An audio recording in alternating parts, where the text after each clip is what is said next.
Hi everyone! We're pleased to announce Vane 0.013 is now live on Steam for free.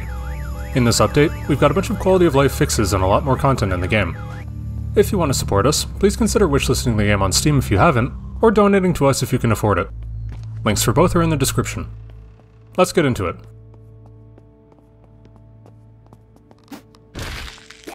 The new hair I talked about in the last devlog is now in.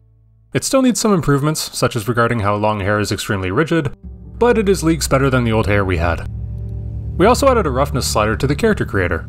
This causes characters to have a more wide and masculine appearance. We cut the rate of hunger increase in half, as many people were concerned about food satiation. Use hint icons were added to invisible usable objects. These should help you find gas tanks and car ignitions easier. We added some settings to the game for players that like to experiment. You can now start the game up to a year after the apocalypse. Loot scarcity has been added to Vane. The way this works is that over time, things will spawn less in containers, and things that do spawn will be in a more degraded state. Food will be rotten and weapons will be more damaged.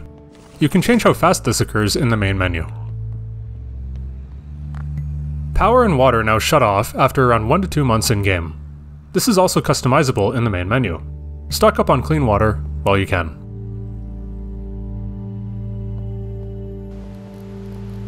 Small weapons have had their effectiveness reduced and no longer cause stunlocks or staggers to zombies. They also reward far less strength XP. Also, zombie footsteps are now louder and can be heard from further away.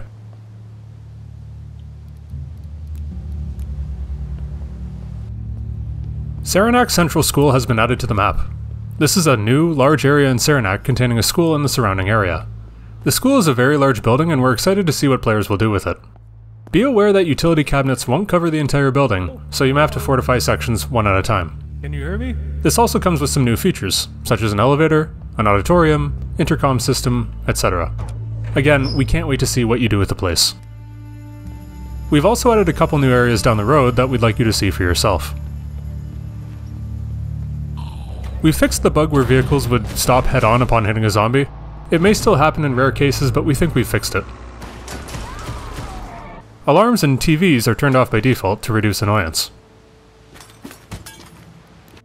Clearing broken glass without gloves or a tool now hurts you. We added some indicators throughout usable objects. TVs now tell you if they're destroyed, and containers now tell you when they're not going to respawn, for example, if they contain your stuff. The tired condition has been renamed to exerted, and we added a new tired condition. This is reduced by sleeping. Condition effects are now displayed in the medical menu, so you know exactly what each condition is doing to you. Condition treatment items only appear if they're useful, and antibiotics now treat stomach flus and foot infections. The sick condition has been updated to reflect if you are sick from a common cold versus sick from the zombie virus. Remember, you cure a common cold with rest, but nothing cures the zombie infection. You no longer need to hold the interaction key to sit in chairs and vehicles. We added join and leave notifications to multiplayer. Time controls, persistent corpse removal, and more have been added to the admin menu.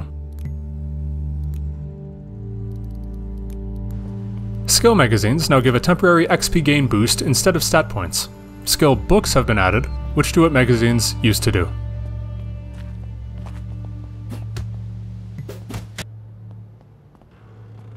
Some stats have been rebalanced. Like I said earlier, you can't gain strength as easily from junk items, and lockpicking XP rewards have a cooldown now. Vehicles now have heaters and air conditioners that can change the temperature inside the vehicle. We added cocaine to Vane. Clothes now get dirty far slower, and clothes dryers are now usable to dry wet clothes. We moved the often missed help menu to the escape menu. You can now pick which map to look at in the Maps UI, for example, if you want to mark a location on a paper map, but have a GPS equipped. We sped up how fast overhunger and overthirst go away in case you eat or drink too much. Tag stats in the main menu are now optional. Save games are now compressed. We added a lot of clothing that replaces placeholders. There are still a lot of placeholders, but as examples we've now added medical scrubs, a hazmat suit, a firefighter outfit, and more. Fireplaces are now usable and can be used to cook food. Trash cans can now be used to dispose of unwanted items. That's the short list of stuff we've added in this patch, but the full changelog can be found in the Steam announcement linked in the description. As always, we appreciate your support, and your feedback is invaluable. Consider adding Vayne to your Steam wishlist if you haven't already, as this helps us with visibility. Enjoy the update! Thanks for watching, and we'll see you on the next one.